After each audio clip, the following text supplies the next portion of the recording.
Hi guys, I welcome you all back to the Medicoz Community YouTube platform. I'm Dr. Lemos, your Anesthesia faculty. So before we begin today's session, just a gentle reminder, I want to talk to you again and remind you about the Medicoz Community, which is an e-platform for PG aspirants. It has a wide range of resources like interactive lectures, question banks, test series, and currently they are undergoing, we have developed many plans for you. And we have an early bird offer for you for the first 3,000 candidates. So you can please check out our website www.medicozcommunity.com and make sure that you avail these wonderful offers and grab this opportunity. All right. So thank you again for joining me back for our 25 most important clinical based anesthesia MCQs. So before I proceed ahead, I hope you all can hear me well. Am I audible to everyone?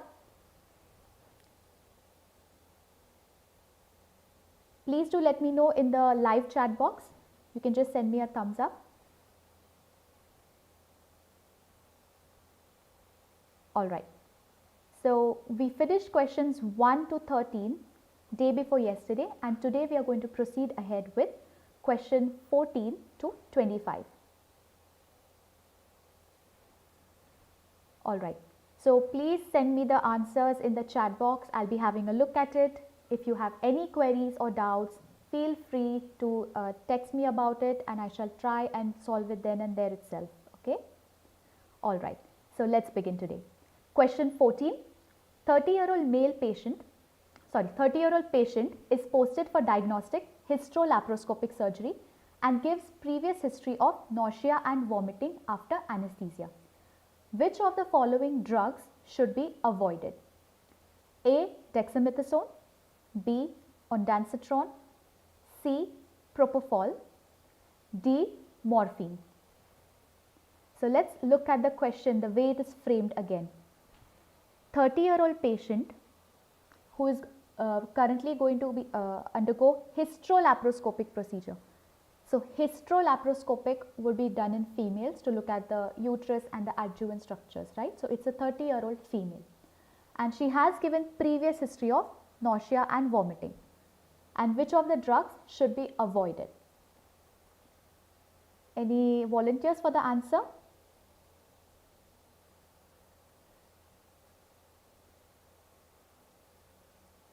All right. Let's look at this chart first. So in anesthesia, when we talk of perioperative nausea vomiting, also commonly known as PONV, we have to look at certain risk factors. First is female gender. Second, history of motion sickness or previous history of nausea vomiting during the surgery. Non-smoker. Then post-operative opioids. So these are your risk factors. If the patient has no risk factors at all, you wouldn't give any drugs, or you might just give one antiemetic. If the patient has 1 to 2 risk factors, then you would give at least 2 antiemetic prophylaxis. And if the patient has 3 to 4 risk factors or more than 2, you will have to give 3 to 4 antiemetic drugs, right? So if we look at our question, female gender and previous history of nausea vomiting, we already have 2 risk factors for this patient. So this patient would end up getting at least 2 antiemetic prophylaxis, this chart right here. Other additional things that we can do to avoid PONV is avoid nitrous oxide. So mostly all your inhalational drugs are very high triggers for nausea vomiting. Give supplemental fluids, so good hydration to this patient. And you can even give Sugamadex instead of neostigmine for reversal of anesthesia. Then let's look at some classes of most commonly used drugs which are antiemetics. So you know metoclopramide, domperidone, these are your prokinetics. They increase the gastric motility and these work on your dopamine receptors. Then ondansetron is a serotonin receptor antagonist, 5-HT3 antagonist, and that is also commonly used. Ondansetron, granisetron and the likes from the same group.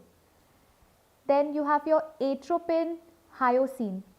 They are actually useful in motion sickness. There's a drug called scopolamine which you get patches of and you put it behind the ear, like you place the patch behind the ear for long journeys. Then you have some newer drugs like aprepitant. Again, not clinically used, but just in case this name comes up in the exam. And other drugs like dexamethasone. Now, dexamethasone, you know, is a steroid, and we do not know how it actually works as an antiemetic, but the action is quite well documented. And then our anesthetic drugs like propofol, midazolam. So, propofol is a very good antiemetic agent to an extent where if the patient has severe nausea, vomiting, we would avoid giving any gases to that patient like your volatile agents, and we would rather do something called as TIVA, which is total intravenous anesthesia. So, just do TIVA for them. Now that we have gone through this information, let's look at the options. So, dexamethasone we know is a very good antiemetic, it's a steroid. Ondansetron, that is a good antiemetic as well. Propofol also has good antiemetic properties. So, the answer here would be your opioid or morphine. The question was, which drug would you avoid? So, the drug you would avoid are opioids, morphine, fentanyl, tramadol. Tramadol is something which we all have used, it's quite commonly used, and you know the moment you give tramadol, the patient will complain of some nausea, and you will have to follow this drug by ondansetron usually in your clinical practice. So, the answer to this question, the drug that you would avoid is morphine. Okay. Any questions, please feel free to send it to me in the chat box. I'll be having a look.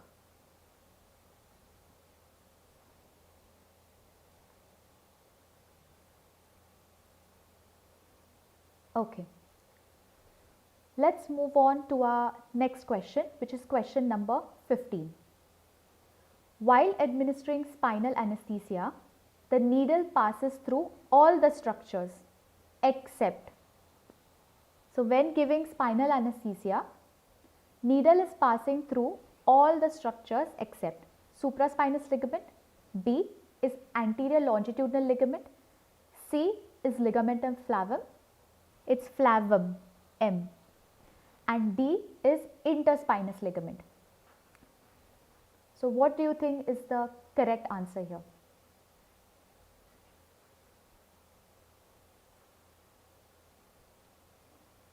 Any volunteers for the answer?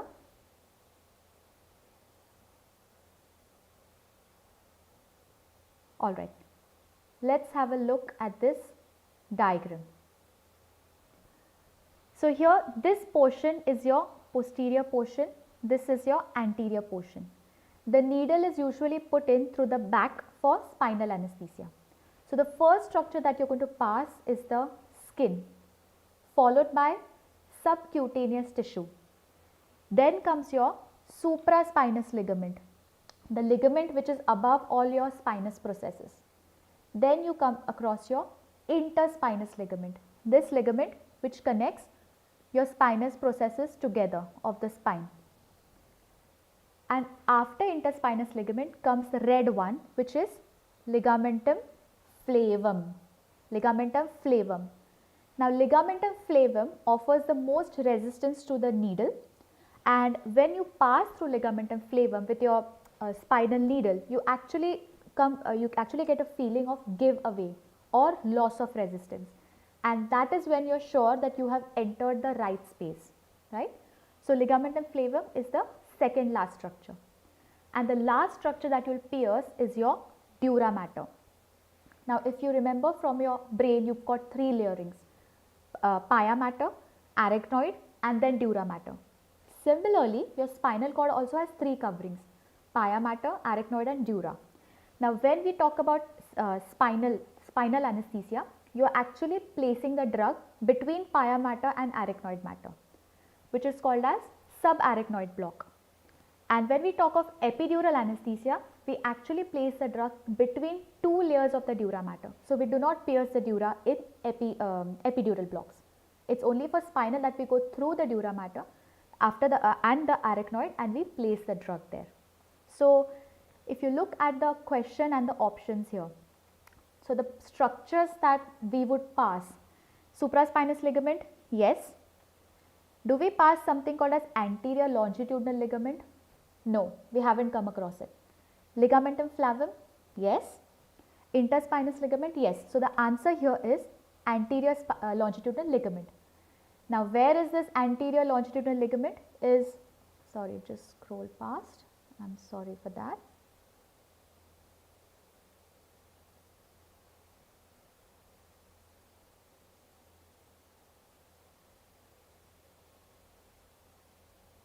Sorry guys, just a bit technical error from my side, I apologize for that.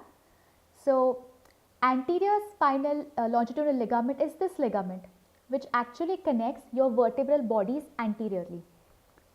And then you've got posterior longitudinal ligament, which is this part which connects the vertebral bodies from the behind posteriorly. So these are the structures that you would never come across from whether you do your spinal anesthesia or your epidural block. Alright, so let's move on to question number 16. Coming to our anesthesia machine. Which of the following is not a part of high pressure system on the anesthesia machine? A is oxygen cylinder, B pressure regulators, C oxygen flush, and D is hanger yoke. So which of the following is not a part of the high pressure system? Please go ahead and type your answers.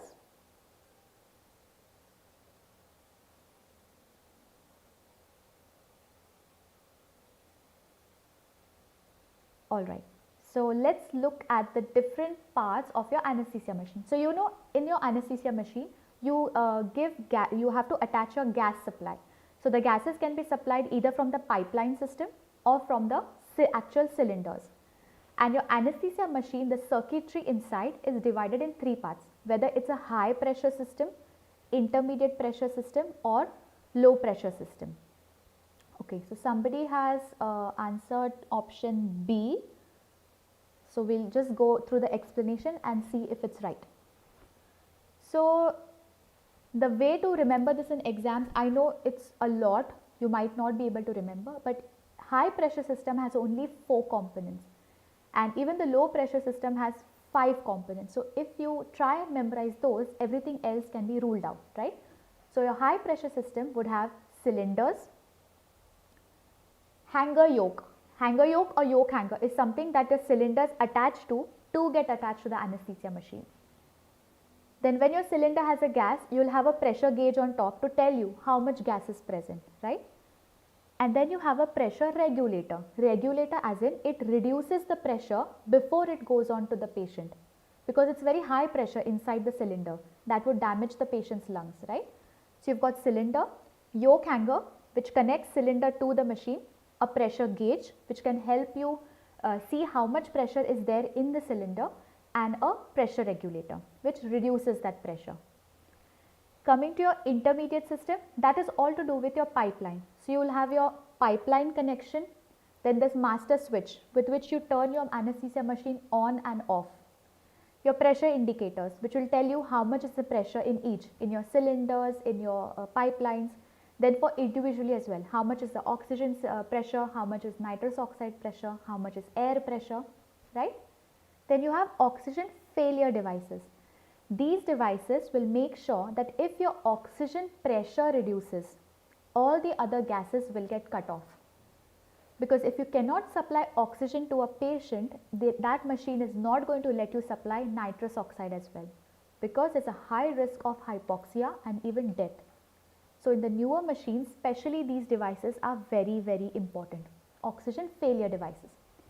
Then you have oxygen flush. So oxygen flush is something that in an emergency case, if you cannot ventilate the patient, you just press the oxygen flush and oxygen will flow at the rate of 75 ml per minute with a very high flow.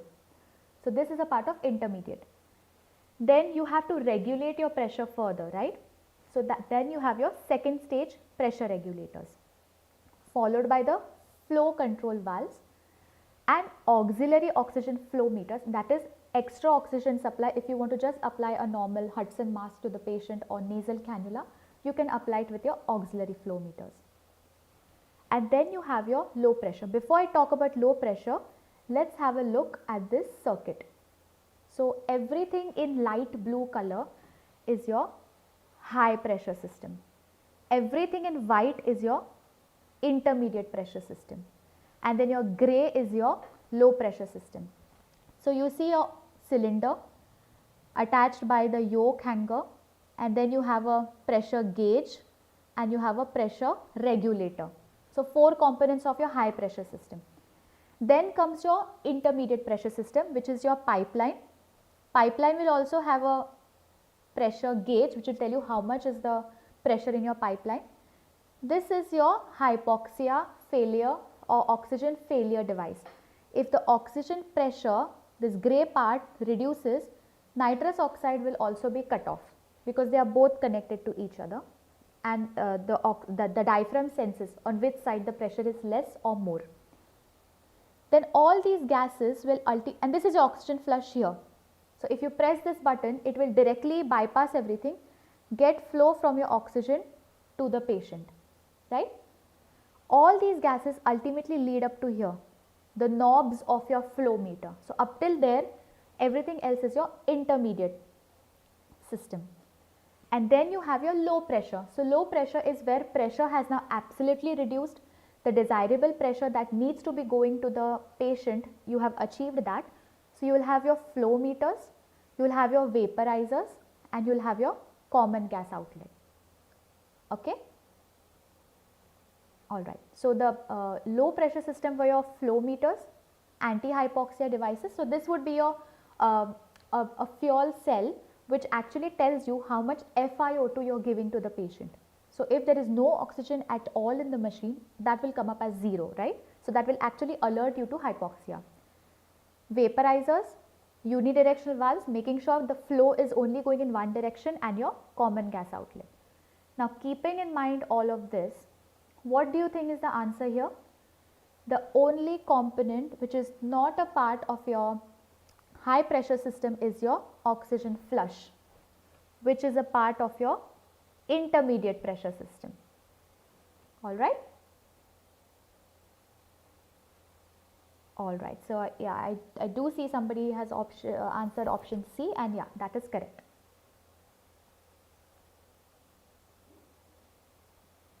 Okay, so moving on to our next question, which is question number 17. After spinal anesthesia, after you have given the local in the spinal anesthesia, the last nerves to get blocked by the local anesthetics are type C, option B is type B, option C is type A alpha, and option D is type A gamma. So here you have to remember which of the nerves will get blocked the last. Is it type C nerve, type B, type A alpha, or type A gamma? Please go ahead and send me your answers.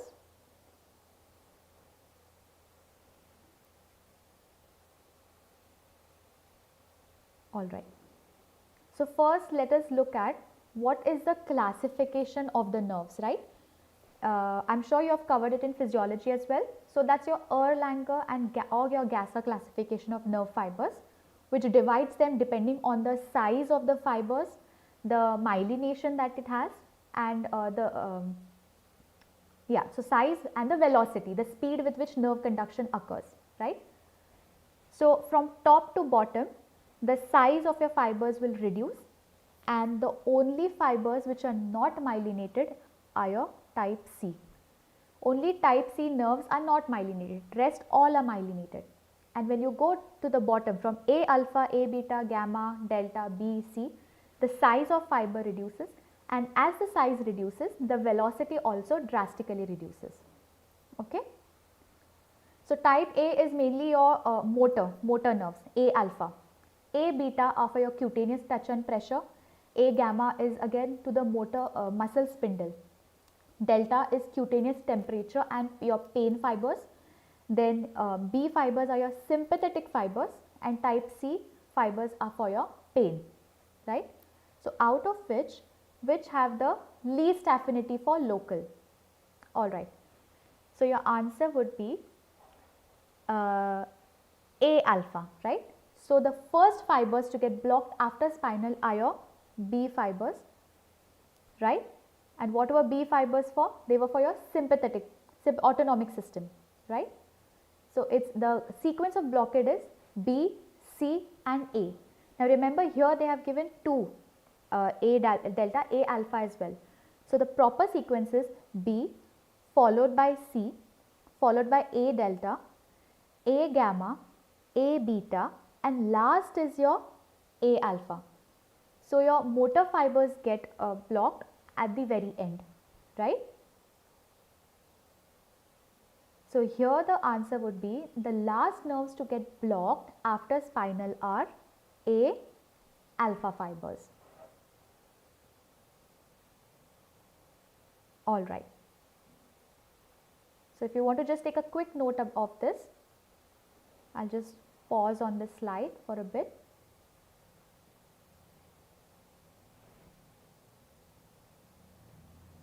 Alright. Let's go on to our question number 18. Now, which local anesthetic agent can cause methemoglobinemia? Option A is cocaine, option B is prilocaine, option C is levobupivacaine and option D is ropivacaine. So, which of the following local anesthetics has the potential to cause methemoglobinemia? Please go ahead, send me your answers. Any volunteers at all?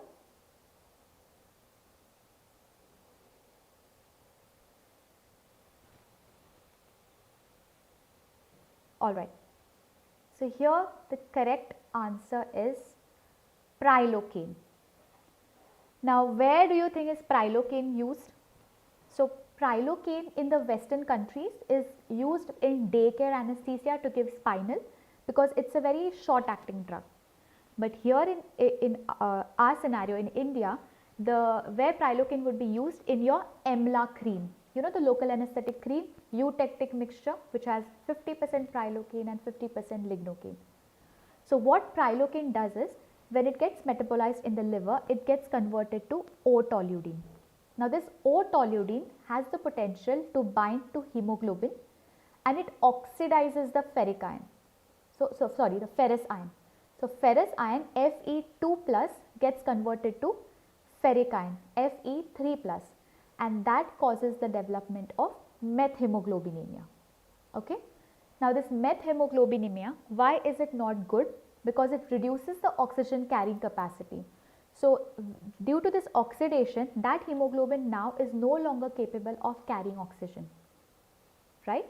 And on your pulse oximeter, you'll get like a false low reading. Even though your saturation might be 92 or 95%, it will show you like 88%. Because if you remember from a previous session, we talked about co-oximetry, different wavelengths the hemoglobin absorbs. So methemoglobin has the potential to only absorb a different wavelength from your oxyhemoglobin, and that is why it will show you a false reading on a normal pulse oximeter. So if the question is asked, how would you detect methemoglobinemia? So here the option would also be co-oximetry, okay. So correct answer here is prilocaine. Prilocaine causes methemoglobinemia. Let's move on to question number 19. Now this is a bit longer question, clinical, so please read it carefully and let me know in the comments what you think is the right answer.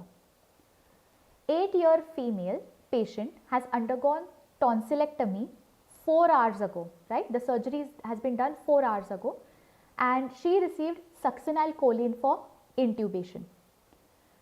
She has not yet recovered from muscle paralysis and succinylcholine apnea has been suspected. Now, which test would confirm the diagnosis? So, it's a pediatric patient. She has undergone tonsillectomy 4 hours ago and still she has not woken up from succinylcholine after her intubation, and what they have suspected is succinylcholine apnea. Now, which of these tests would confirm your diagnosis? So, what do you think is the answer here? Option A is mast cell tryptase levels. Option B is muscle contracture test. option C is Debukane number, and option D is neostigmine reversal. So what do you think is the right answer here?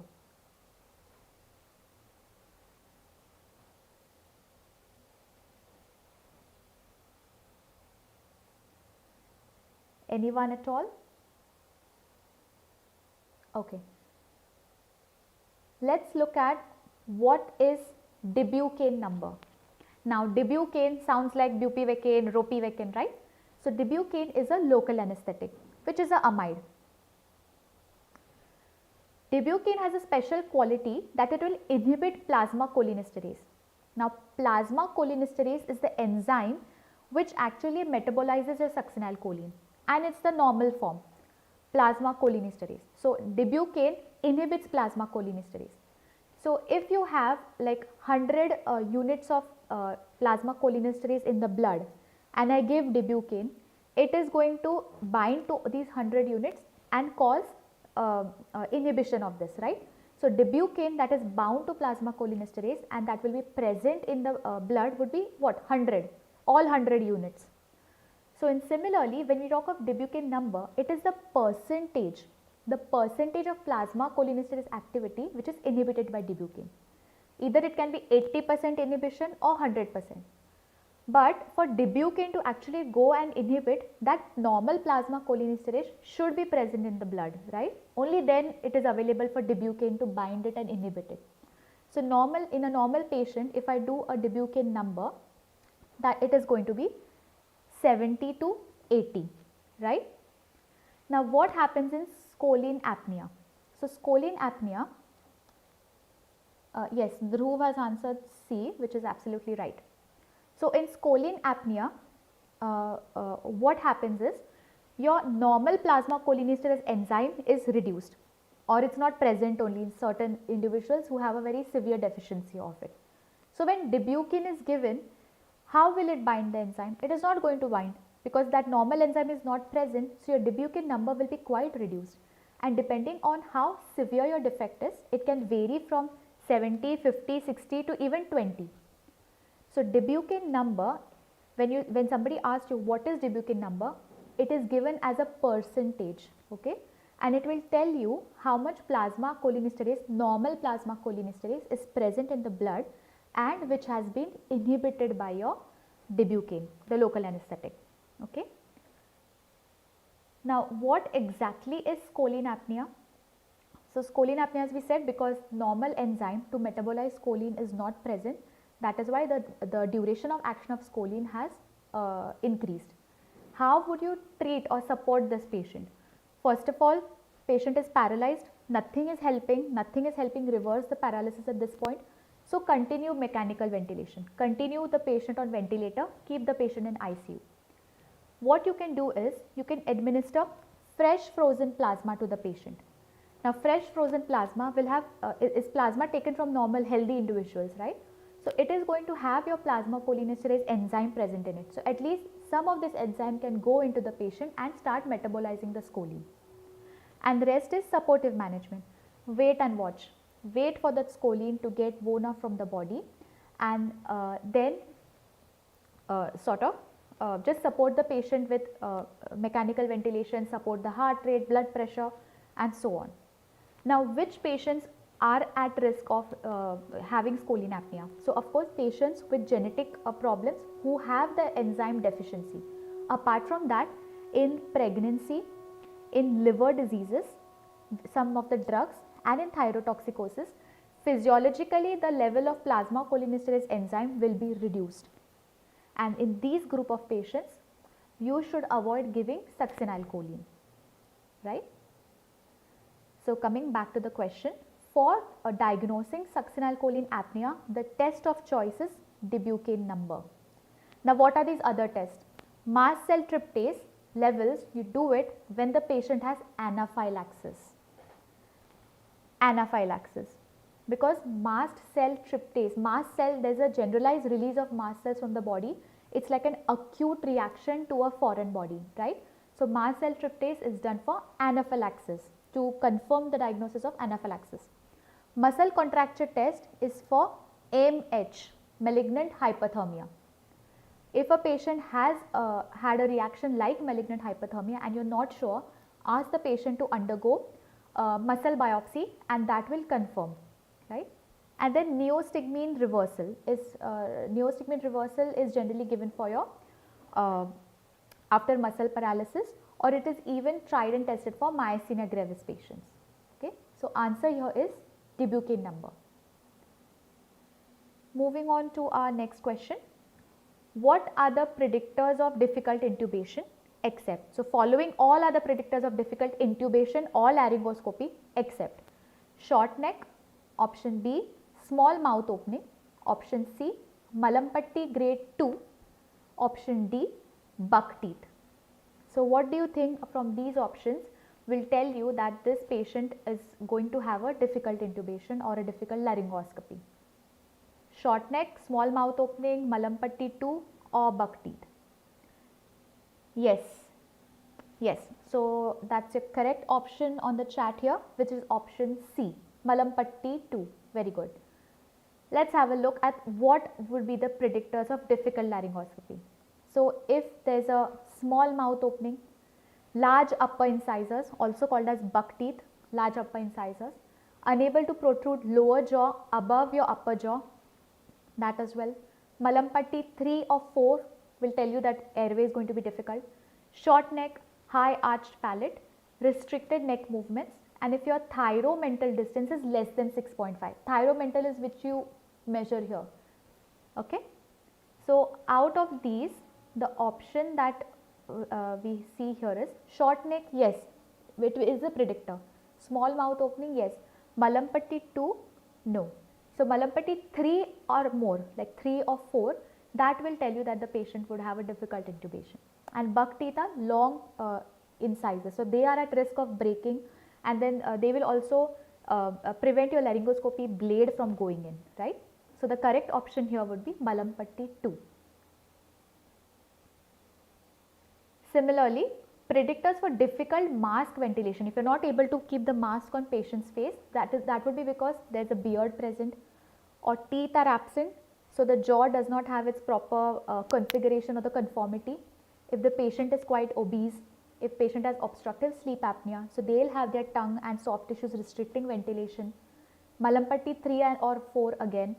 In elderly patients it's difficult, and limited jaw thrust. Okay. So, these are the predictors of difficult mask ventilation. Alright. Now, which of the following drug is used in rapid sequence intubation or induction? So, which of the following drug would be preferable here? Option A is atracurium, option B is cisatracurium, option C is succinylcholine, and option D is vecuronium. So, I am repeating again, which of the drug is preferable in rapid sequence intubation or also called as rapid sequence induction? Yeah, please send me your answers. So, somebody has answered option B. Okay, any other volunteers? The key word is rapid. Now, think about which of these drugs has a rapid onset of action. That is what it is preferable here, isn't it? So, you want the onset of action to be fast or quick. Okay, so most of the answers coming up here are cisatracurium. So, let us have a look. What exactly is RSI or rapid sequence intubation or induction? So, first is where you do not want to ventilate the patient or do not want to bag mask the patient. Why you do not want that to happen? Because there is food or liquid in the stomach. What would happen is, if you ventilate the patient, that food or liquid after paralysis is going to enter your esophagus, come into the upper airway and enter your lungs. Aspiration. So, whoever are at high risk of aspiration is where you would want to do a rapid sequence induction. What are you trying to do rapidly? So, first you are going to pre-oxygenate the patient, okay, followed by give your medicines, all your pre-medications, followed by give your induction drugs. Now, you know, when we give muscle relaxants, it takes some time for it to act. So between that time, you do not want the patient to be in apnea. You would want to bag mask the patient. Now this is the step that you want to avoid completely. So here you will use a drug, paralysis drug, which has a very fast onset of action, so that immediately you can go on to for intubation. When I say fast onset of action, that means it achieves vocal cord paralysis very quickly. And here you use something called as Sellick's maneuver or cricoid pressure. So you identify your cricoid cartilage and you give pressure on top of the cricoid cartilage, so that you are going to block your esophagus completely. So whatever is coming up the esophagus, that will be prevented from entering the lungs, right? And then you would just proceed on to intubation. So you will pre-oxygenate, give your medicines, no bag mask ventilation, instead give cricoid pressure to avoid the foodstuffs coming up into and going into the lungs, and then you will move on to intubation. Now some examples of in which patients you would do this is pregnant patients, because there is a baby in the abdomen that is pressing on the stomach and pushing the contents upward. Similarly, any malignancy, intestinal obstruction, these are the situations where you would want to do a RSI. Now special things about succinylcholine is, you know, succinylcholine is the only group of drug from depolarizing muscle relaxants, right? Depolarizing. It has a very fast onset of action, 30 to 60 seconds, and the duration is only up to 10 minutes. So the answer here would be succinylcholine. Other drugs, which are your atra, cisatracurium and your vecuronium, these take at least 3 minutes to act. Atra, cisatra, vec, all three have a similar onset of action time, which is 3 minutes. So the best drug to use in a rapid sequence induction for rapidly intubating the patient is succinylcholine. Option C. Alright. I hope it is clear, everyone. Please do send me any doubts, or if you want me to slow down or answer some part. Let's move on to image based question. So you are asked to assist the anesthesia registrar to intubate a 3-year-old. Okay, it's a child. Which laryngoscope blade would you hand over to your registrar?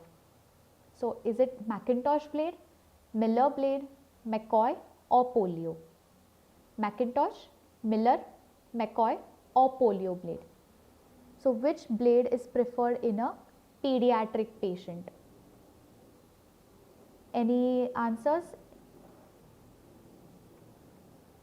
McIntosh, Miller, McCoy or Polio?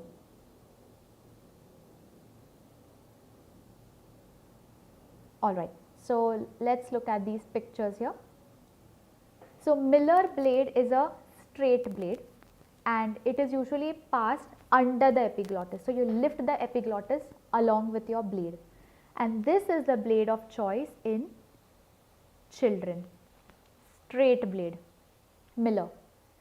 Straight blade to be used in children, and that is your Miller blade. McIntosh blade is a curved blade, and that is most commonly used in your adults, and in otherwise in all the hospitals this would be your blade of choice. McIntosh, curved blade, and it is passed up, it is just passed above the epiglottis. It does not go below the epiglottis. Okay, and this is most commonly used in adults. So straight blade is Miller, curved is McIntosh. The other two blades that I mentioned, McCoy. Now the McCoy is a special blade. So this tip of the McCoy is flexible. It can go up and down when you press on this lever here. So when you press the handle, tip is going to move, right? So this is a McCoy blade and it is specially designed for difficult airway. What it can do is it can lift your epiglottis. If you can't see anything, you can press the handle and the tip can actually lift the epiglottis away from your larynx. So flexi tip blade, that is your McCoy blade. And Polio blade, just look at the angle. If you look at your McIntosh, this would be your handle here. So the angle is almost 90 degrees, right? With the handle, angle is 90 degree. Look at your Polio blade. It is a very obtuse angle. So So this was used in polio patients in the past who used to be on iron lung ventilators. So ventilators used to cover the patient completely, and in that situation when you were not able to introduce the blade, you needed a obtuse angle. So again, straight blade is Miller, used in children, curved is Macintosh. Blade with a lever to press and a flexi tip is McCoy, and an obtuse angle is a polio blade. So here the answer that the blade you will use in pediatrics is option B, Miller blade. Okay. Let's move on to the next question, question number 23. Now this is again history of anesthesia related question. Who performed the first case of spinal anesthesia in humans? Okay, the first person to do spinal in humans. A. W.T.G. Morton, B. August Bayer, C. John Snow, and D is Carl Kohler. Please go ahead and answer. Alright. So the answer to this question is August Bayer. Now on August 16, 1898, August Bayer actually publicly demonstrated the first operation that was done under spinal anesthesia in Germany. Before that he had been practicing on himself and on his assistants. But the first public demonstration happened in 1898 and cocaine was used. Interestingly, cocaine was used as the local anesthetic for this surgery. So first spinal demonstration is by August Bayer. August Bayer would be the right answer here. Moving on to our question number 24. Now, supraclavicular block has just been administered to a 30-year-old male patient by the anesthetic registrar using bupivacaine 0.25%. So, local anesthetic bupivacaine has been used. After 20 minutes, suddenly the patient complains of ringing in the ears and some perioral numbness. After further 10 minutes, the patient has ventricular tachycardia and cardiac arrest. So, remember the sequence of events is local was given. After some time, patient said he has perioral numbness and some ringing in the ears, right? And after further 10 minutes, suddenly the patient on the monitor, if you see, he has ventricular tachycardia and cardiac arrest. So, this is a cardiac arrest situation. Now, what would be the best line of management? So, definitely you are going to do a CPR, but what drug would you give? So, CPR with digoxin, B, CPR with amiodarone, option C, CPR with 20% intralipid, or CPR with lignocaine. What do you think is the correct answer here? Digoxin, amiodarone, 20% intralipid, or lignocaine? Please go ahead and answer. Any volunteers, please? So, okay, let's have a look. So, initially when you give local anesthetic and there is some systemic toxicity, the first symptom you would get is perioral numbness and metallic taste in the mouth, followed by some sensory changes like hallucinations. Then you will ultimately get some ringing in the ears, tinnitus, hallucinations, unconsciousness, followed by generalized seizures, and then ultimately cardiac arrest. Okay. So, local anesthetics affect two systems, your cardiovascular and your CNS system. Now, from the options here, when you talk about CPR for local anesthetic, few things to remember is, although lignocaine is one of the drugs of choice for ventricular tachycardia or fibrillation, please do not use lignocaine here because it's a local anesthetics that have caused this situation, right? So, you would not use lignocaine in this situation. After local anesthetic, systemic toxicity, LAST, you might have to continue CPR for a bit longer than other scenarios. And the drug of choice here is intralipid. Why intralipid? Because intralipid forms a sink. So, it is going to go encapsulate your bupivacaine molecules and remove it from your cardiovascular and your central nervous system. So, intralipid is the antidote for local anesthetic systemic toxicity.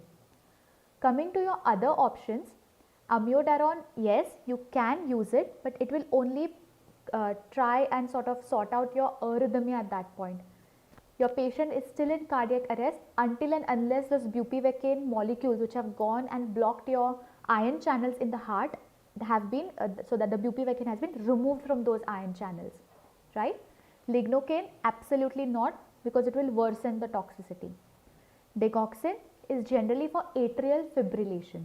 So the answer here and the drug of choice is 20% intralipid, right? So that is option C. All right.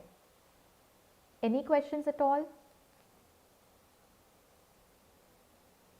Coming to our final question for this evening.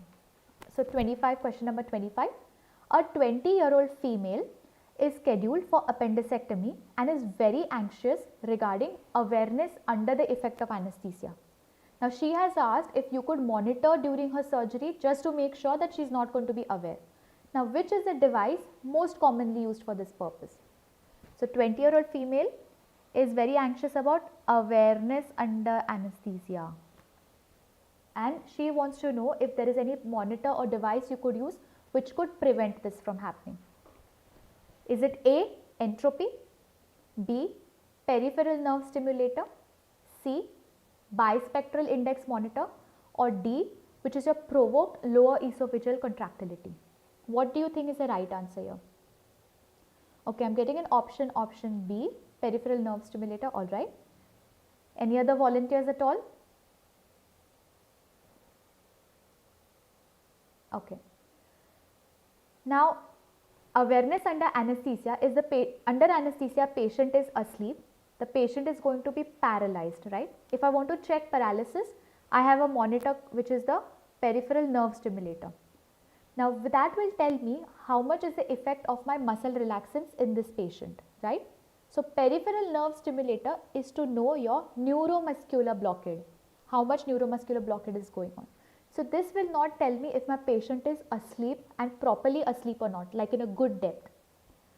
Then provoked lower esophageal contractility is they used to see autonomic, they used to put a sensor down there like your NG tube, and they used to see that the lower esophagus undergoes certain contractions when the autonomic nervous system takes over. Now this used to be done in the past because the newer instruments had not yet developed. After this came up your entropy. That also partly depended on your brain waves and partly on the EMG, that is your electromyography, the muscle effects, and that used to tell us a little bit about awareness. But nowadays the best device to detect awareness under anesthesia is your bispectral index. Bispectral index monitor. So that is your correct answer. Now what is a bispectral index? In very simple terms, when you do your electroencephalography, EEG, there are like 16 electrodes which go on the top of your head, and it's like ECG for the heart. It will tell you about every activity or waveforms going on in the brain, and depending on the patient state, sleeping, awake, doing some mental activity like thinking, calculations, that will give you different waveforms, alpha, beta, delta, theta, right? Now, not everyone is experienced enough or has undergone training to read and interpret that EEG. So they came up with something called as BIS monitor, bispectral index, which is a processed EEG.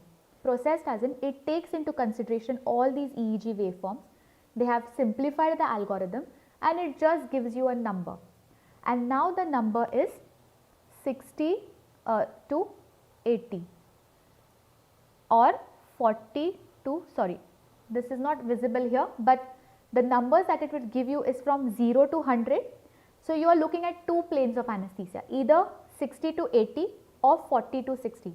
When you are talking about general anesthesia, when you want your patient to be asleep completely, the number that you aim for is between 40 to 60. That is a very good depth of anesthesia.